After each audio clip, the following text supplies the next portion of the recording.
Hello, sisters. Okay, well, no one's here, so I'm going to eat a bit while I wait for you guys to show up.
How is there like 5 likes when it says that there's 2 women watching? YouTube, get your shit together. I'm going to wait another minute, and then I'll start talking.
All right. Gonna keep this short and sweet. I actually was toying with not doing it, but I was like, I can do a 10-minute version rather than not do it. Yes, Queen Momo is here. Woo woo. Little purr. Really good. Okay.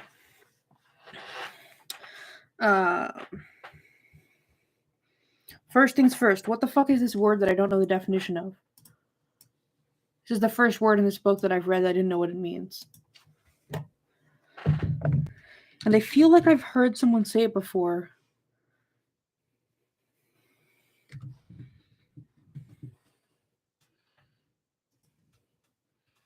Oh, I bet you it was in Right Wing Women. Exegesis, a critical explanation or interpretation of a text, especially of scripture. I feel like Dworkin probably used it in that. What was the name of that chapter in Right Wing Women, like Judaism and homosexuality or whatever? Yeah. All right. So I highlighted a few things. Let's go through it. Actually, before we go through all the things I highlighted, just a general thought I was having.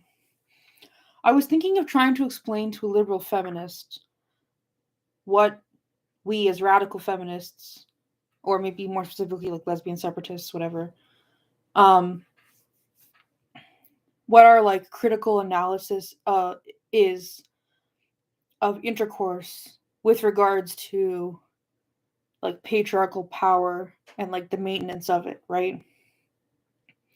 And a lot of the time when you say stuff like, oh, you know, men as a class do this thing which subjugates women, they're like, oh, but my boyfriend's nice, or whatever the fuck.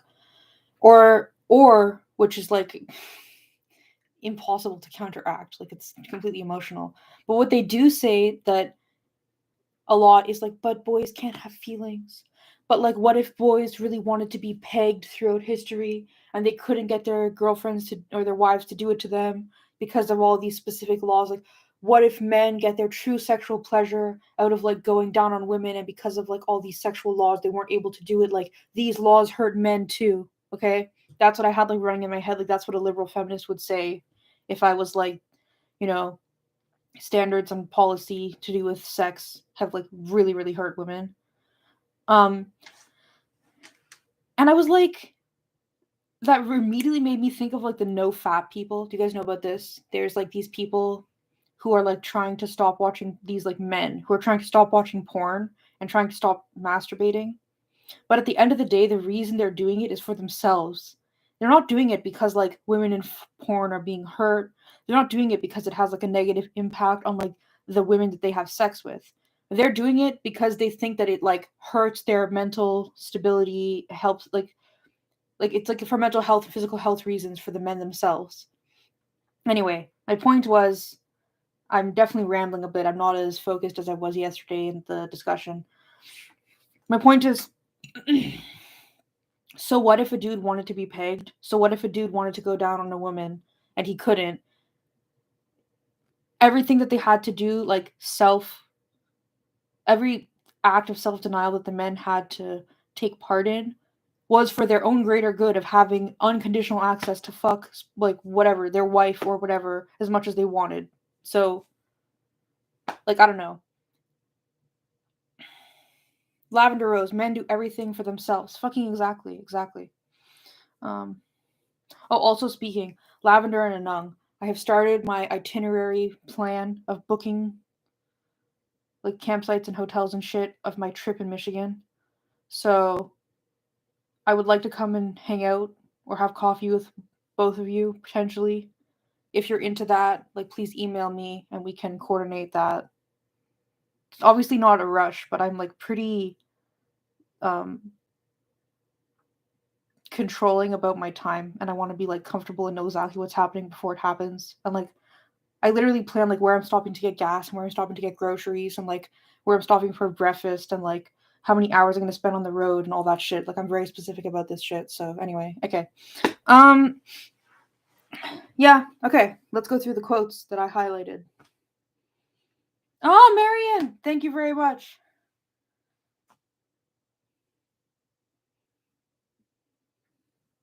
Yeah, also that useless strawberry, yeah. She says there are laws against many, many things. Men still do it when they want. Yeah, which was like in the last 2 pages.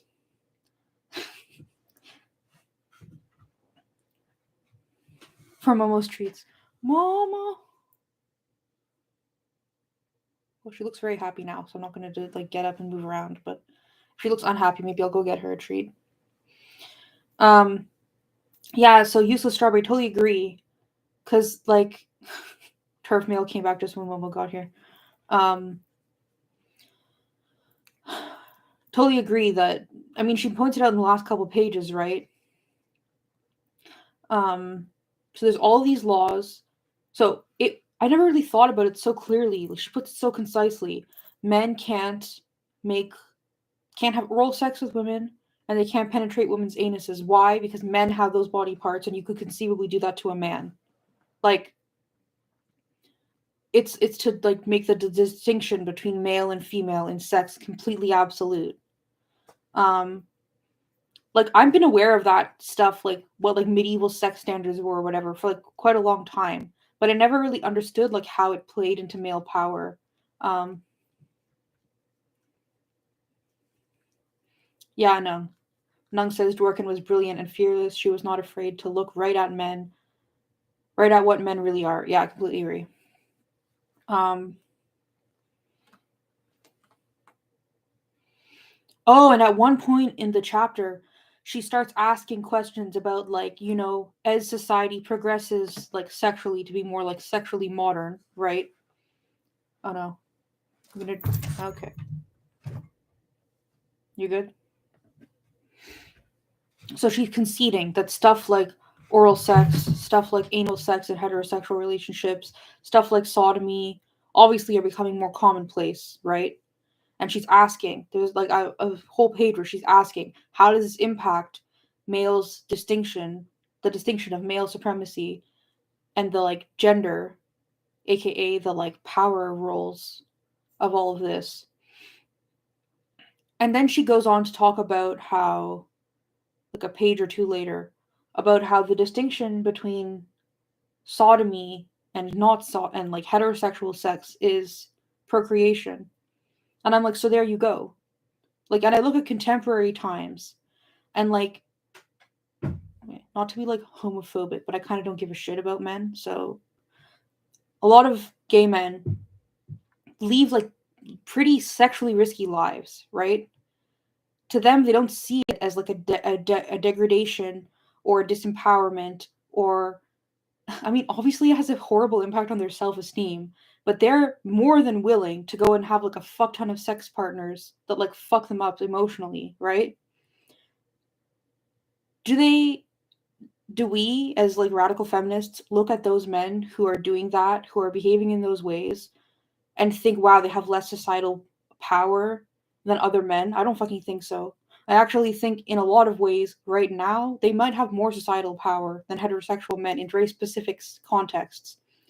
Cuz like if the two things you need to have power based on like what we've just read are like the ability to like force procreation on women, gay men fucking have that right now, right? Obviously, they're all buying surrogates left, right, and center, buying eggs from women all over the fucking place. You know, the horrific legal situations of the surrogates, right?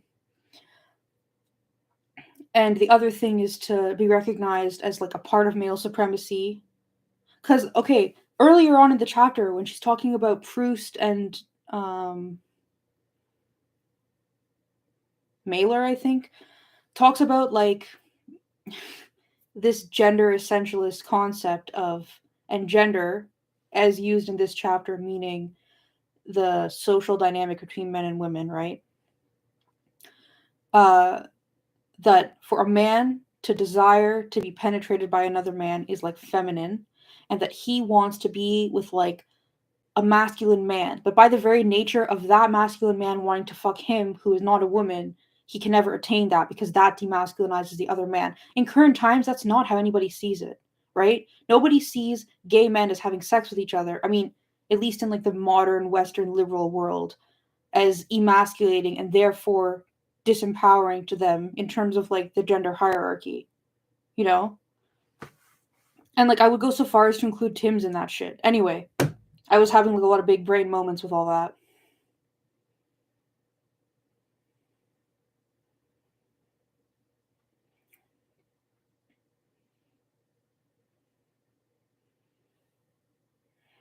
Okay.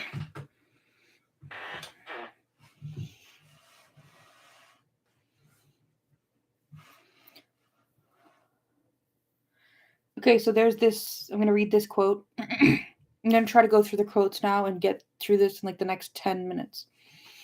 Male dominance does best, after all, when men do not, generally speaking, fuck themselves to death by fucking whatever moves. Restraint is key to power. Okay, as soon as I read this phrase, I thought about the parts of Asia where there's like no fucking women left, right? So, the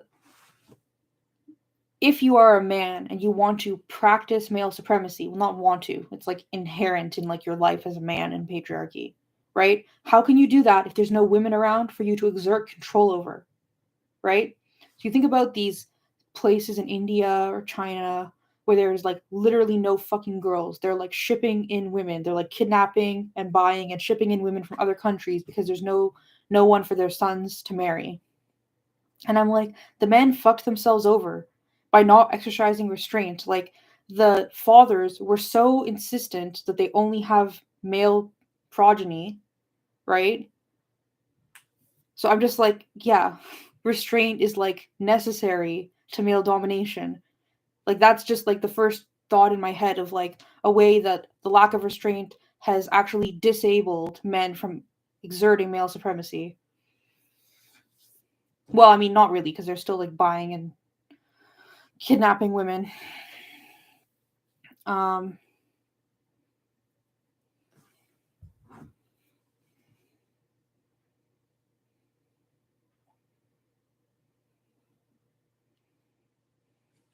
Anyway. Okay.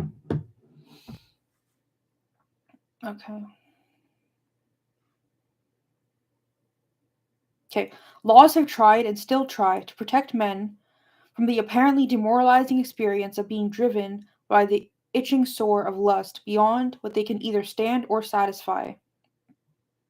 So this to me is kind of like I mentioned this earlier. I just wanted to read the quote. Was like the whole thing with like men talking about porn addiction. They're like, "Oh my god, it makes me depressed. It makes me sad that I'm watching all these women getting raped on screen all the time." Like, so if I, for myself, need to stop masturbating 17 hours a day because my dick hurts, and also I'm depressed, and I need to eat more, and I'm fat because I don't exercise. And I'm like, why is it about fucking you, man? Like, it's. Anyway, as soon as I read that phrase, that's what I thought of.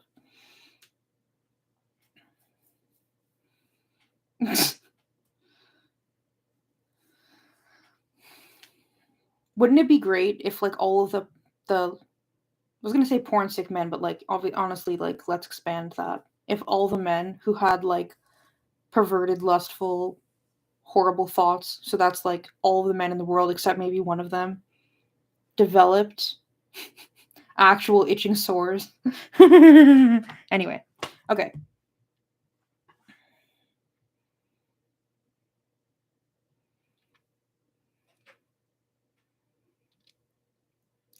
Where should I read up to? Okay, I think here. Okay. The regulation of men in intercourse is a prime example. It is not enough to have power as a birthright. Power must be kept over living human beings to rebellion, arguably a human trait, certainly a human potential. This reminds me of the last chapter, or 2 chapters ago, where we saw the Dybbuk, and the women in the town saw like the extreme ends to which like being possessed and used by a man can drive a woman, and the town immediately was like, yo, this has gone too far. Why? To maintain male power. If women see that, you can't, they're going to stop convincing themselves that the situation is a good situation for them. So this is the same thing. Like, women will rebel if it becomes too obvious to them that the situation is quite bad. For example, the radical feminists in Korea, was it no boyfriends, no heterosexual sex, no marriage, no kids. Those are like the 4 tenets of the South Korean radical feminists, right? They've seen like the extreme situation for women in Korea right now. Like, for those of you who don't know, I'll just like list a few things happening in Korea. One of the things is that in Korea, the rate of women getting plastic surgery is at like an all-time high. It's not like a handful of women, it's like every other fucking woman. The beauty standards when it comes to any type of profession are like off the fucking charts. The amount of time and energy expected to be put into that are like insane. And women view that, feminists view that as like hugely detrimental to themselves. Korea is also a really special fucking country in a really disturbing way, that they don't have proper pension plans, or there isn't the social services situation for like retired older women is really, really bad. And so the result is that there's an entire industry of like grandma prostitutes in Korea. And like a lot of the young men joke about like visiting these grandma prostitutes. Anyway, the social situation for women in Korea is pretty bad, and they've like recognized it, and they're like, fuck this crap. It's a pretty small movement, but anyway, my point is that women are rebellious, so you need to keep that shit. Like, I bet you if they didn't have a bunch of boyfriends who were joking about visiting grandma prostitutes, they wouldn't be like, holy fuck, this is extremely fucking insane and upsetting and demoralizing to me, if they didn't have to see, like, most pop stars in Korea, when they get signed to a label, they necessarily consent to having the plastic surgeries that their label mandates them to have. So if they didn't have to see every single celebrity on television who has had plastic surgery, like, it's just so over the top that they can't escape it, like, at all. I'm not trying to say that the West is, like, better. I'm just saying, if there's no regulation on, like, sexism and it's, like, so impossible to escape, of course women are going to rebel. Men need to regulate themselves to stop the women from fucking rebelling. There needs to be some mediating factor.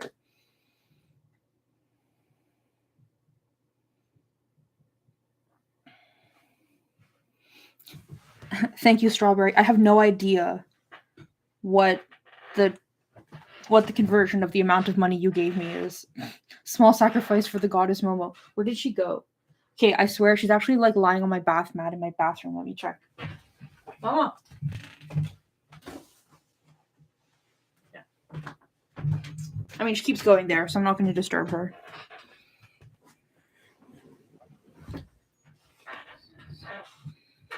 About $2. Okay. Now let's keep reading this section here. The regulation of men in sex creates a seamless state of being, internal and external. Experienced in the world as real and imposed on the body. Experienced in the body as real and imposed on the world. Experienced in the body and in the world called nature. Yeah, so I think that's another thing. Most people, especially since globalization and the internet, have this idea that there's like a standard way of being, right? Women get married and have kids. What the specifics of that situation are really change depending, like, you know, multi-generational households in Asian countries versus like the nuclear family in Western countries. Like, in most Western countries, you're supposed to have a dual income household. In a lot of Asian countries, there isn't a dual, it's not an expectation. You know what I mean? The specifics change place to place. But most people have this idea of like the natural life a person is supposed to live, right?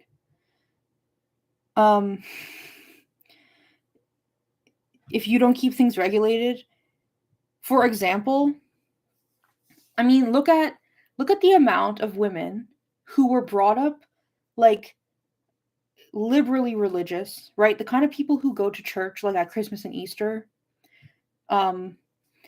And then they see the crazy shit that's going on in like San Francisco and Seattle and Portland, where you have like a rich man basically with like a harem of like 20-year-old girls, right? They see that shit now and they're like, wow, that's so outside the norm. That's so morally disturbing to me and freaking me out that I'm going to actually start clinging to religion even though I was never that religious before, because that seems to me more natural. Anyway. Okay.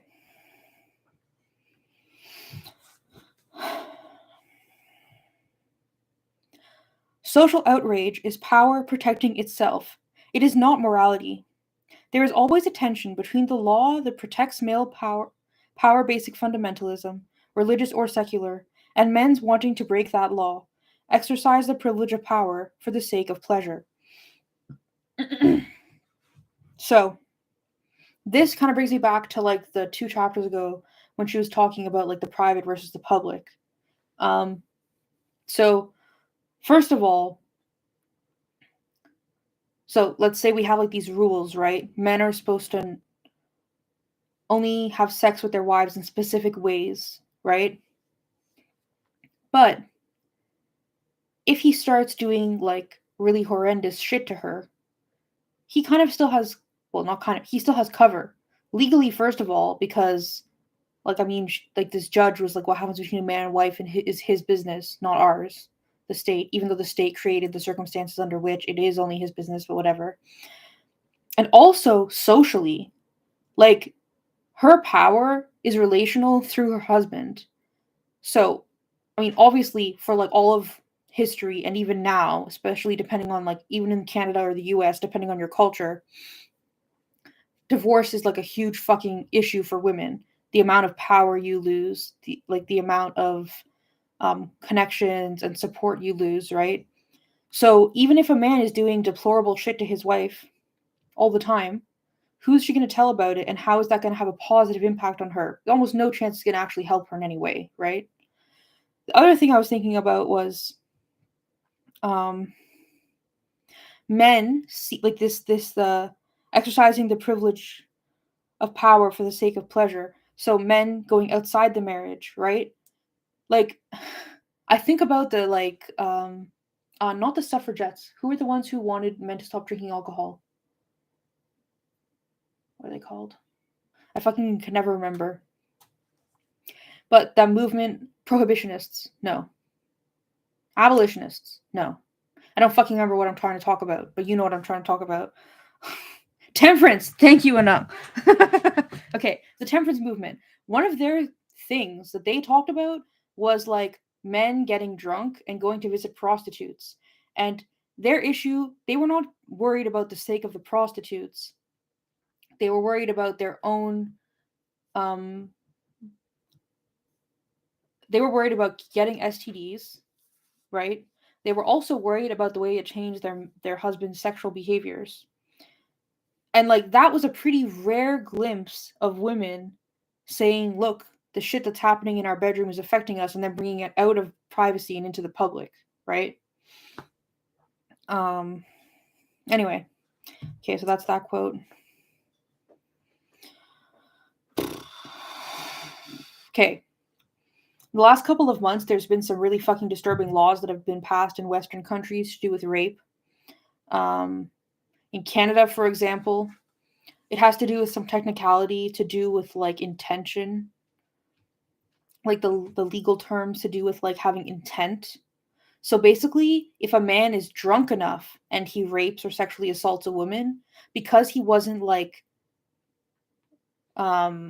coherent enough to have like clear intent, it doesn't count, or some crazy fucking shit the Supreme Court passed like about a year ago now. I mean, in Spain that crazy shit happened. In England, that woman was just convicted of raping a guy because he was like asleep or some crap. Like I don't fucking just the shit with rape laws now, it's not really getting a lot better. So let's read this quote. Women are property. Adultery, rape, and some forms of incest hurt the rightful owners of the woman by damaging the value of the goods or by violating the man's integrity through violating his legal and deeply felt personal right of private, exclusive sexual access. Okay, so when you do see men talking up about we need to protect women from rape, we need to more ardently punish rapists, whatever. I mean, aside from the fact that what they consider to be rape and what they consider the process for the like punishment of rape to be like completely fucking insane and ridiculous, they're always like, "Oh, but if my daughter was raped, oh, but if my wife was raped," like it's always in relation to them. It doesn't actually like some individual single woman who has no living relatives, who is infertile and could never have a child and who is ugly. If that woman was raped, they're not like, "Oh, she needs help." They're like, "Oh, but my daughter, who I consider to be like important to me, her value as a person will be like diminished by being raped. So I think we should like do something about rape." Or like my wife, who I don't want her to be like sexually traumatized because that'll impact my sex life. So like I want to protect her from rape. I don't know. It's just like so fucked up to see and I mean this kind of also draws back to the draws into the abortion debate stuff going on in the US, where it's like the same exact fucking principle that these men have. That they're like, "Oh, I think like incest victims or like children should have access to abortion because I don't want to have to take care of another man's kid." But like anybody else shouldn't or whatever. It's like the same shit. It's all in the male self-interest. It's completely dehumanizing and irrelevant to the women involved.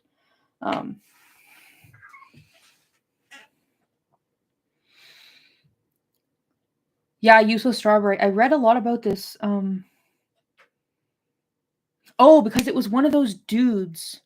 One of those dudes. Okay, useless strawberry says Fry, Norwegian's main LGBTQ plus organization, want to lower the age of consent to 15. Yeah, you know why I know about this organization? Because one of the dudes who was involved in it moved to London and started doing like castration on live streams in like some fucking apartment in London. That's why I know this organization was, because when they reported on it, they were like, "Oh yeah, this guy who is in this Norwegian organization." And they were like, "Yeah, so this dude is obviously like a pervert who is insane. And also, he's part of this organization that wants to reduce the age of consent to 15. What is it in Norway right now? Is it 18? Eunuch maker, yes.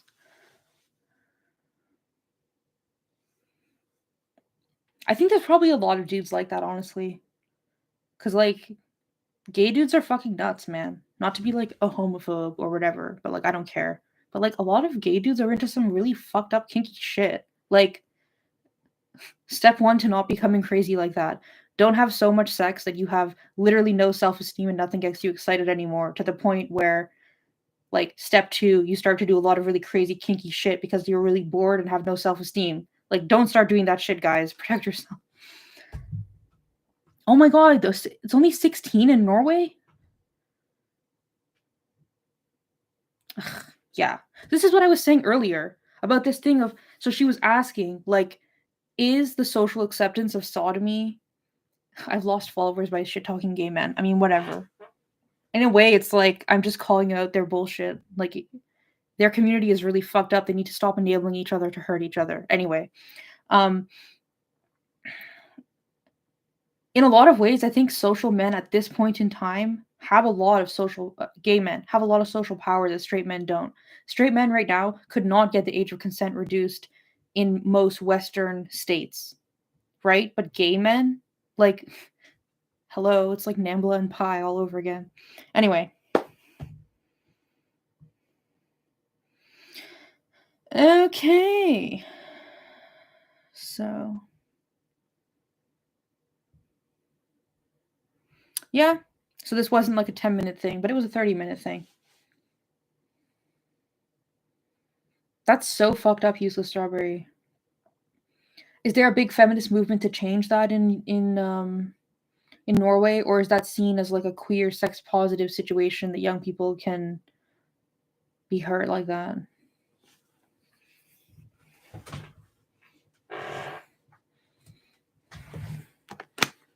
It's very lib fem. Yeah, it's fucked up. Well, any final thoughts? Thank you to Marion and Useless Strawberry for your donations. There's a couple women who I might be trying to help financially and logistically get to women's land this summer. So when that happens, I'm going to put out a crowdfunder thing. So I'll let you guys know about that. Not necessarily because I want you all to contribute, because I know there's like 15 regulars on my channel, but because I want you to share it. That would be helpful. Yeah. Anyway, the glass ceiling is the most important issue. Mm-hmm. Oh, hey, Marion, you're still here. Awesome. Okay, so I started picking up extra shifts at one of my jobs to, because of my summer plans, which are like super fucking expensive. So because of that, I'm not going to live stream tomorrow. But as you can see, it's scheduled for me to live stream on Tuesday, I think at 12:30. Yeah. So I expect to read the last chapter and do that discussion. And then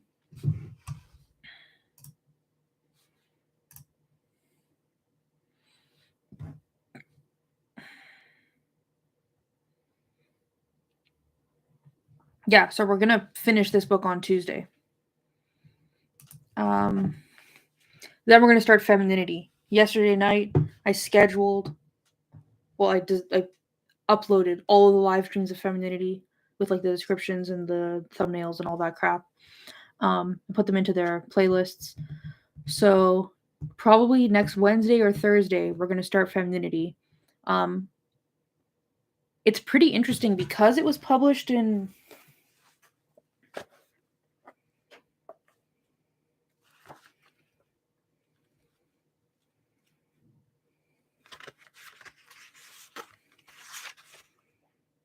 (1984).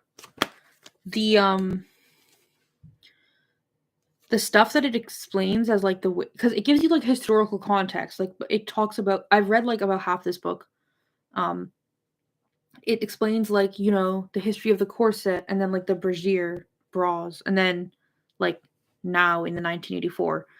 And it's like interesting to read this and like, 40 years later to see like how much worse it's gotten. But in general, I think it's kind of like a lighthearted topic compared to what we just read. And after this, we're going to be reading Lesbian Heresy. So, a lot of women have warned me that the book is really, extreme. So what I'm just going to do is I'm going to read a disclaimer before each reading. And I'm going to put like a trigger warning in the title and just kind of be like, this is heavy shit. If you don't want to read it, if you can't handle it, like, there's a BDSM apologist in the book. I'm going to read the whole thing. Even if I hate it, then I can rant about it after the readings. A few, man. And that's going to take me a while. I think I cut it up. Where, let's see. Nope, this is the wrong button.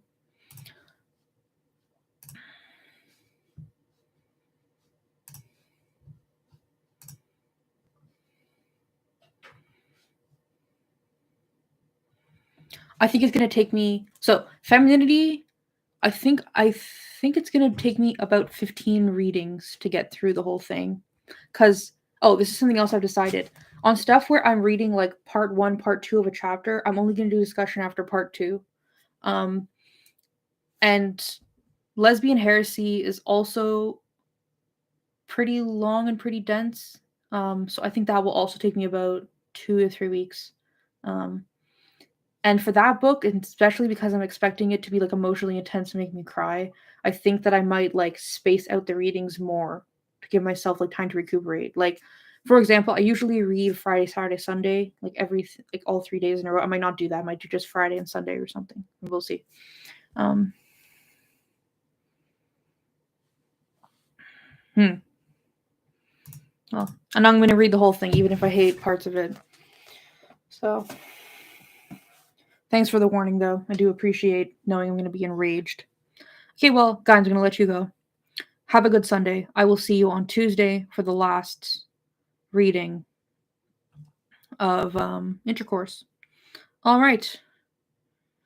Yeah, have a good day. Okay. Bye.